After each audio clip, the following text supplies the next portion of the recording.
Assalamualaikum dan selamat pagi. Hari ini saya akan membentangkan tentang lawatan kami ke Taman Tamadun Islam Terengganu, Malaysia. Lawatan pertama kami adalah Monumen Masjid Menara Kudus, Jawa Tengah. Masjid Menara Kudus, Jawa Tengah ni dia terletak di Jawa Tengah. Masjid ni adalah contoh terawal menara Jawa di Indonesia. Masjid menara ini dibina oleh Sultan Kudus iaitu Jafar Shodiq pada tahun 1549. Masjid ini dibesarkan lagi pada tahun 1845 dan tahun 1987. Seni bina gaya campuran adalah Hindu Jawa. Masjid ini menggabungkan menara pengawasan Hindu kuno setinggi 20 meter sebagai menara dan gerbang kuil Bali sebagai pintu masuk utama Masjid Menara Kudus. Tulisan di atas mihrab di dalam masjid menyatakan masjid asal dibina pada tahun 1549 dan diberi nama Aqsa. Nama tersebut diberi oleh Ja'far Shodiq, iaitu salah seorang dari wali 9 yang dikatakan menyebarkan Islam ke seluruh Pulau Jawa. Monumen yang kedua adalah Masjid Muhammad Ali di Kahirah, Mesir. Masjid Muhammad Ali ini terletak di daerah Al-Qala di Kahirah dan direka bentuk oleh jurubina berbangsa Yunani bernama Yusuf Bushnat. Muhammad Ali adalah pengasas dinasti memerintah Mesir sehingga tahun 1952. Pada tahun 1841, Sultan Utsmaniyah Abdel Majid mengeluarkan dekri yang memberikan hak kepada keturunan Muhammad Ali untuk mewarisi takhta Mesir. Justeru, Mesir dibebaskan daripada pemerintahan Utsmaniyah.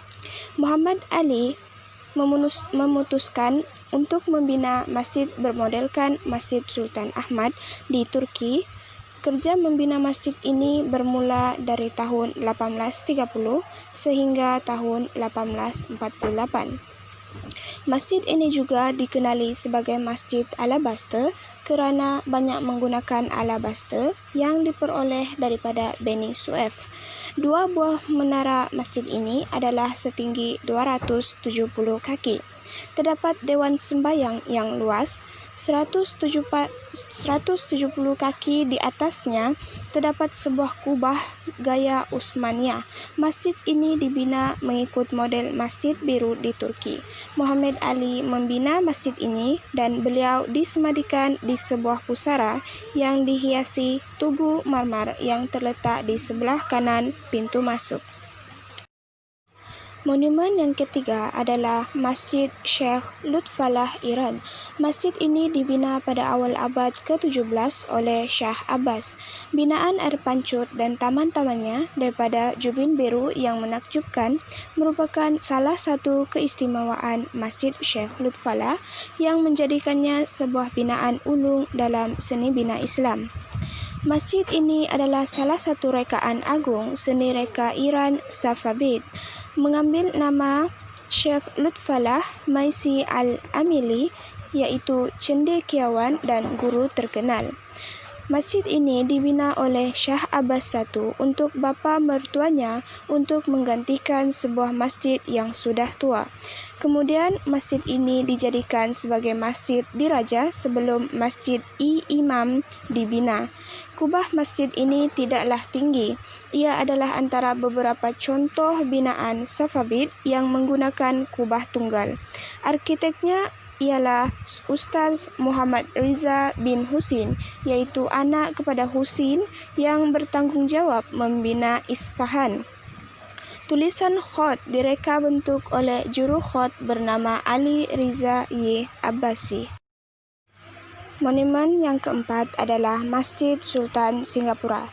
Pada tahun 1824, Sultan Sheikh Hussein Shah, pemerintah Temasek iaitu nama asal Singapura, mencadangkan agar membina sebuah masjid. Sir Stamford Raffles berjanji bahawa syarikat India Timur akan menderma sebanyak $3,000 bagi membantu dalam pembinaan Masjid Sultan. Pada tahun 1924, Lembaga Pengamanah telah mencadangkan agar masjid ini dibina semula di tempat yang sama. Kerja pembinaan telah dijalankan dalam beberapa fasa agar tidak menimbulkan kerumitan bagi masyarakat yang mengerjakan ibadah sembahyang di masjid tersebut. Bangunan ini dibina dengan $200,000 dan telah siap dibina 4 tahun kemudian. Pada tahun 1975, Masjid Sultan telah diisytiharkan sebagai bangunan bersejarah yang akan dikekalkan di bawah naungan Undang-Undang Lembaga Pemeliharaan Bangunan-Bangunan Bersejarah. Sekian dan terima kasih.